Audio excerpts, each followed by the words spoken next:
Have you ever noticed how, as we age, the world gets a little quieter, but somehow more complicated?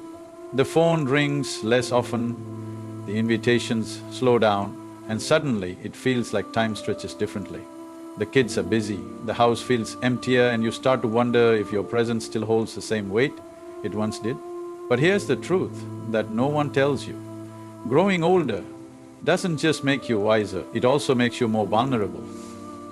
And that vulnerability, it's exactly what some people are counting on. You may not see it at first, it doesn't arrive like a storm, it creeps in like a breeze. Someone offering to help with the groceries, a friendly neighbor asking about your will, an old friend suddenly showing up after decades of silence. On the surface, it all seems harmless, but underneath, there's often a hidden motive. What I'm about to share might shock you, but it's something every person over 60 needs to hear. The older you get, the more you are targeted, not for your experience but for your kindness, not for your strength but for your solitude. Take Mr. James, for example. He's 74, lives alone after his wife passed 5 years ago, and spends most days tending his garden or watching old westernist on TV. One day, a young woman from his neighborhood started visiting him. She said she was just checking in, being neighborly. At first it was sweet.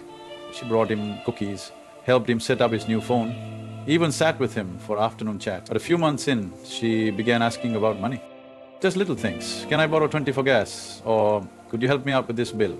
James, being the gentleman he is, didn't want to seem rude, he wanted the company. But by the end of the year, his savings had dipped drastically and she had vanished as quickly as she came. This happens more often than we like to admit.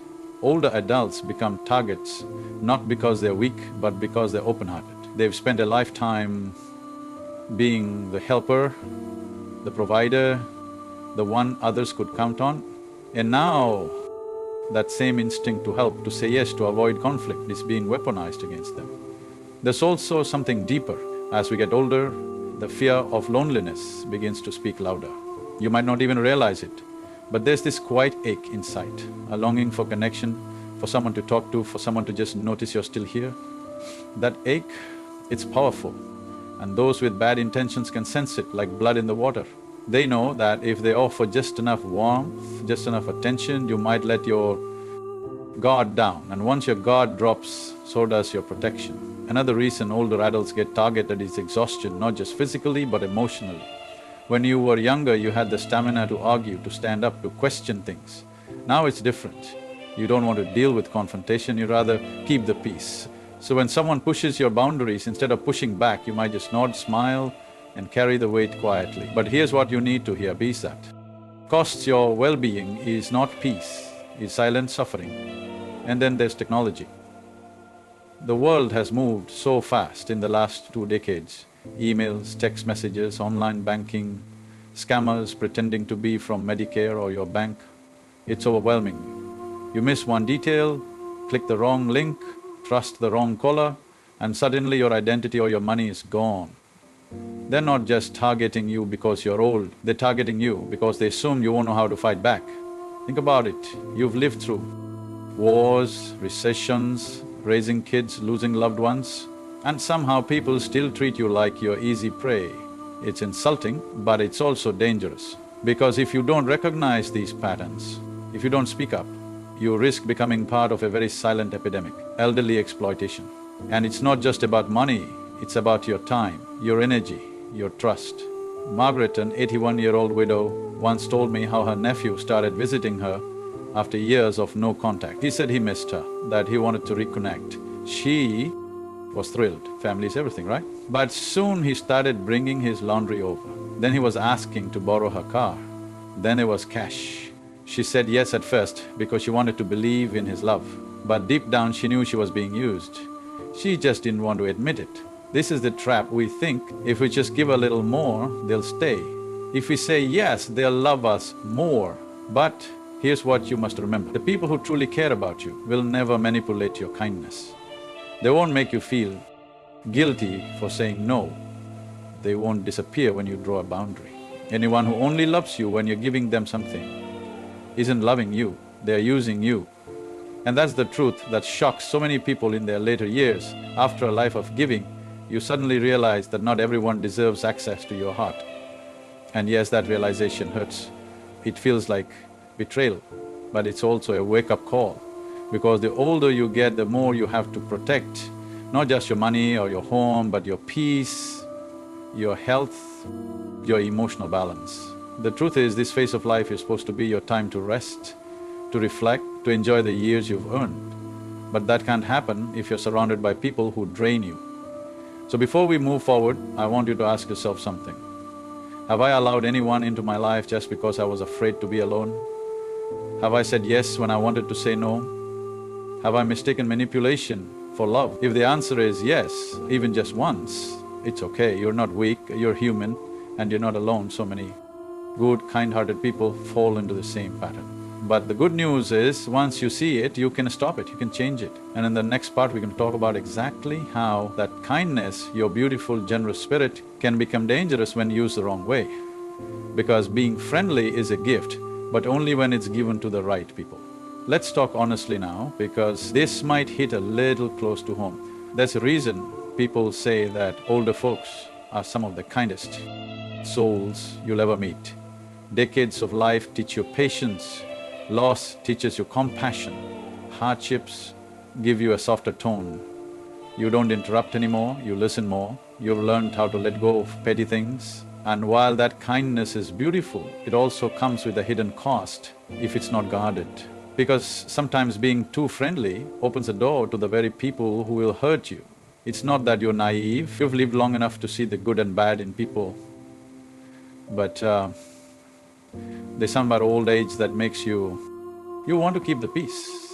You fought enough battles, now you just want quiet. So when someone starts invading your space, crossing your boundaries or making you uncomfortable, you smile instead of speaking up.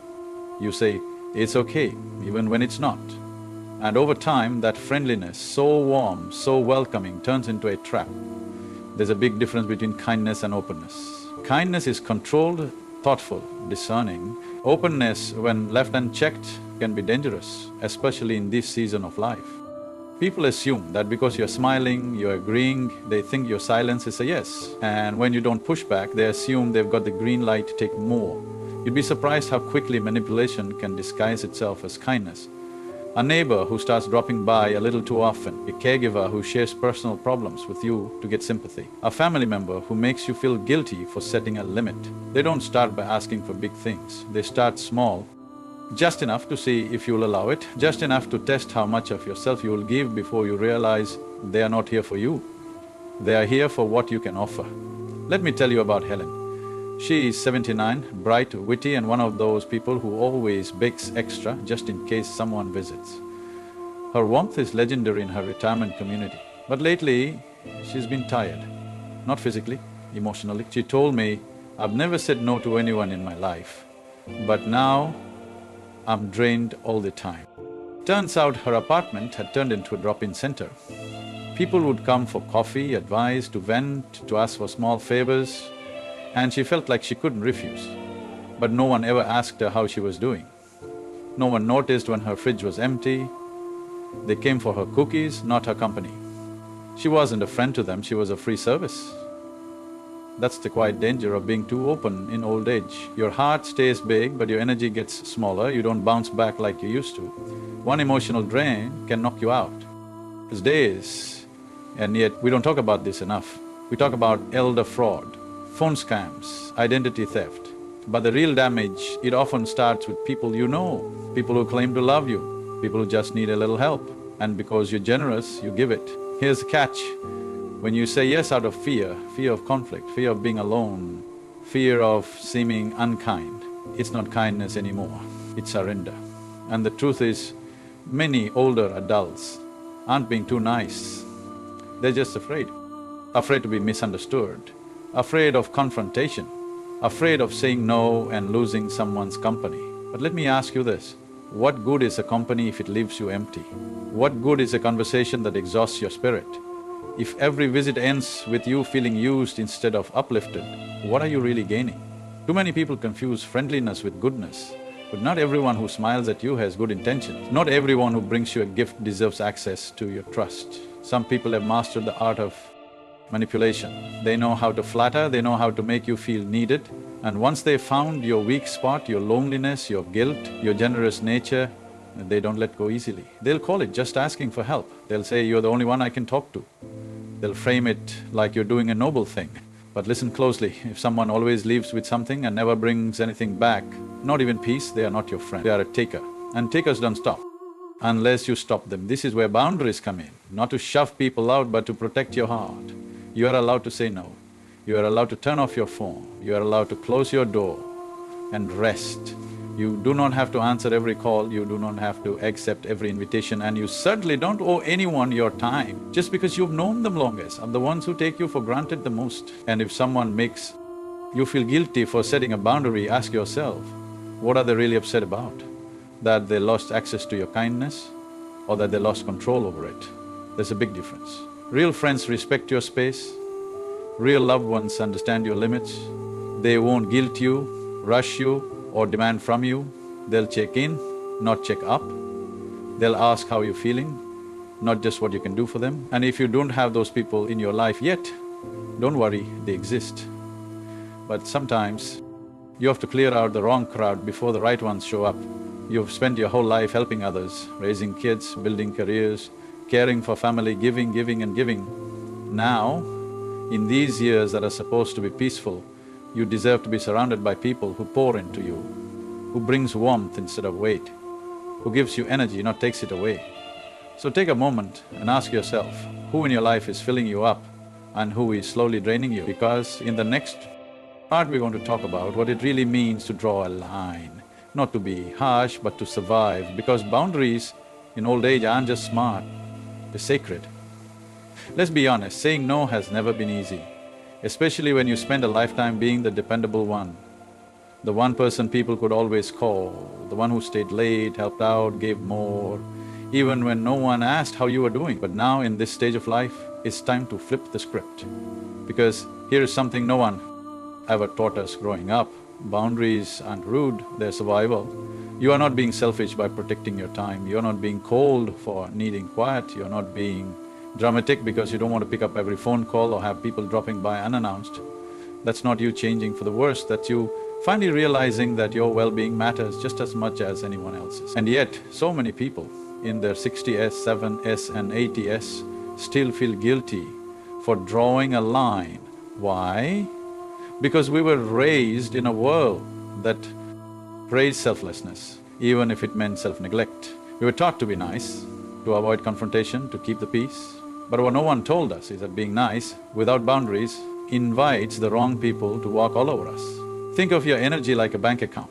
Every phone call, every favor, every emotional conversation, every time you push aside your needs for someone else, that's a withdrawal. And if you're not putting anything back in, you go bankrupt, spiritually, emotionally and sometimes even physically.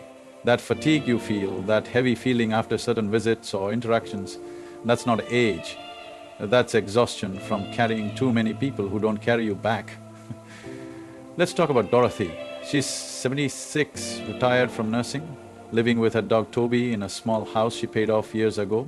She's generous to a fault. Neighbors constantly ask for favors, watching the kids, picking up groceries, even borrowing her car, her family. They love her, but only call when they need help with bills or babysitting. One day, she told me, "I feel like I'm living for everyone else, but no one's really here for me." And that right there is why boundaries are essential, not to isolate yourself, but to preserve the best of yourself. Because here's the truth, not everyone deserves a seat at your table, not everyone is entitled to your time, and you are allowed to be selective now, not out of arrogance, but out of wisdom. If someone drains you every time you see them, that's not friendship. If you walk away from a conversation feeling worse than before, that's not a connection. And if saying no to someone makes them angry, pay attention, because that means your compliance was more important to them than your comfort. Let me repeat that. If your no offends someone, it means your yes was being taken for granted. Setting boundaries doesn't mean you love people less, it means you love yourself enough not to burn out for others. It's not rejection, it's protection. You've lived long enough to know what peace feels like. You've seen the damage that chaos can do. Why would You allow that back into your life just because you're afraid someone might call you unfriendly? And let's be clear, people will talk. They'll say, she's changed, he doesn't come around anymore, they used to be so helpful. But you know what? Let them talk. You have nothing to prove. You've already given decades of your life to others. You don't owe anyone an explanation for needing rest, for needing peace, for saying not today. You've earned the right to choose who you allow into your space. You've earned the right to spend your days in peace, not in obligation. Boundaries also mean not answering every call, not attending every event, and not being the emotional dumping ground for everyone's problems. You are not a counselor on call, you are not a crisis center. You are a person with your own needs, your own healing and your own desires. You might say, but what if they get upset? Here's the hard truth. If someone gets angry because you finally said no, they were never truly respecting you in the first place. They were just benefiting from your silence. Boundaries are also about more than people. They're about time. Protect your mornings, protect your routines. Don't let someone's drama ruin your breakfast or their last-minute crisis steal your sleep. It's okay to say, I'll talk to you tomorrow. It's okay not to reply right away. It's okay to prioritize your peace over someone else's panic. You are not responsible for fixing everyone's life. Let that sink in. You are not required to solve problems you didn't create. You are not